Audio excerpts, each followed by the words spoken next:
तो मातेश्वरी के अनमोल महावाक्य है ना, तो बहुत ही विशेष होता है, स्पेशल होता है, इसलिए इसको अलग से सुनाया जा रहा है ताकि विशेष स्मृति में रहे। जैसे बाबा कहते हैं ना कि मैं विचार सागर मंथन नहीं करता हूँ, आप बच्चे करते हैं।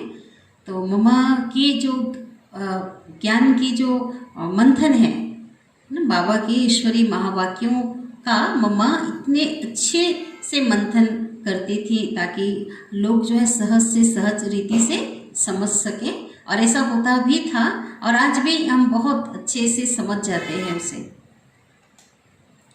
पहली पॉइंट है, यह जो मनुष्य गीत गाते हैं वो गीता के भगवान अपना वचन निभाने आ जाओ।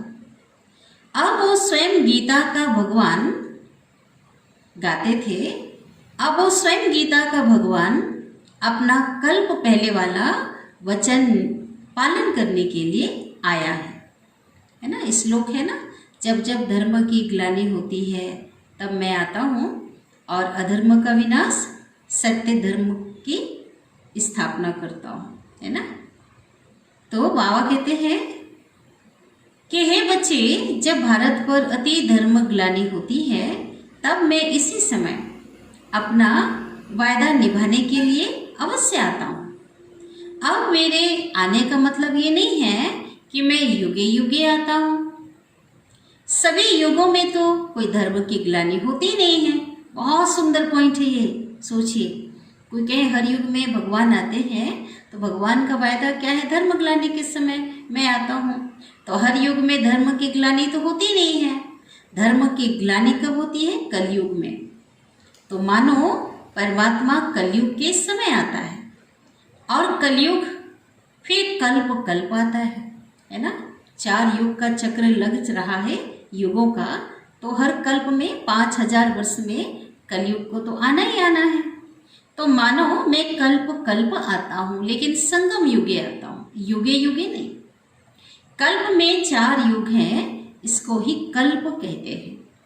आधा कल्प सतयुग और त्रेता में सतोगुण सतो प्रधान है, वहां तो परमात्मा के आने की कोई जरूरत नहीं है।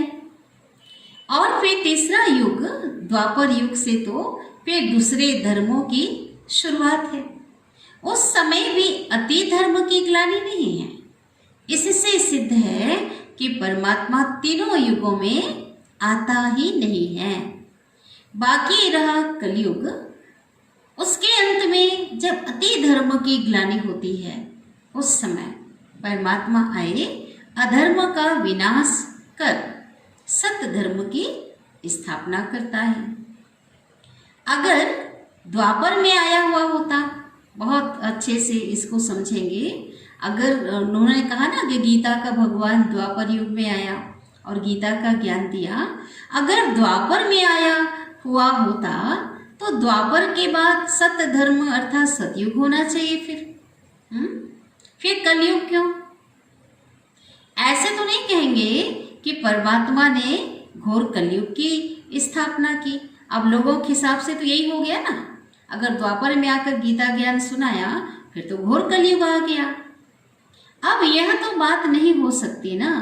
इसलिए परमात्मा कहते हैं कि मैं एक हूँ और एक ही बार आकर के अधर्म का विनाश कर, कलयुग का विनाश कर सतयुग की स्थापना करता हूँ। तो मेरे आने का जो समय है वो संगम युग है। इससे पूरी तरह से स्पष्ट हो जाता है। दूसरे पॉइंट, अब यह तो हम जानते हैं कि मनुष्य आत्मा की किस्मत बनाने वाला कौन है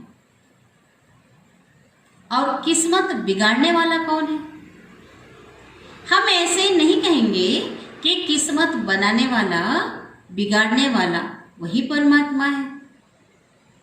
बाकी यह जरूर है कि किस्मत को बनाने वाला परमात्मा है और किस्मत को बिगाड़ने वाला कौन है? खुद मनुष्य है। अब यह किस्मत बने कैसे और फिर गिरे कैसे, इस पर समझाया जाता है। मनुष्य जब अपने को जानते हैं, है ना, स्वयं की सत्य पहचान होती है और पवित्र बनते हैं, श्रीमत पर पावन बनते हैं, तो वो बिगड़ी हुई तकदीर को बना लेते हैं। जैसे अभी वर्तमान में क्या कर रहे हैं, बिगड़ी हुई तकदीर को बना रहे हैं। जब अब हम बिगड़ी हुई तकदीर कहते हैं तो इससे साबित है कि कोई समय जरूर अपनी तकदीर बनी हुई थी जो बिगड़ गई।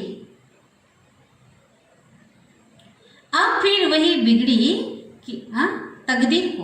हुई तकदीर को परमात्मा खुद आकर बनाते हैं। अब कोई कहे परमात्मा तो खुद निराकार है ना, फिर वो तकदीर कैसे बनाएगा? इस पर भी समझाया जाता है कि निराकार परमात्मा कैसे अपने साकार ब्रह्मातन द्वारा, अविनाशी नॉलेज द्वारा हमारी बिगड़ी हुई तकदीर को बनाते हैं।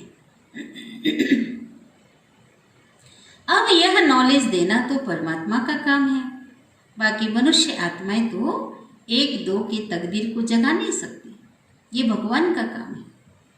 तकदीर को जगाने वाला एक परमात्मा ही है, तभी तो उन्हों का यादगार मंदिर आज भी कायम है। अच्छा, ओम शांति।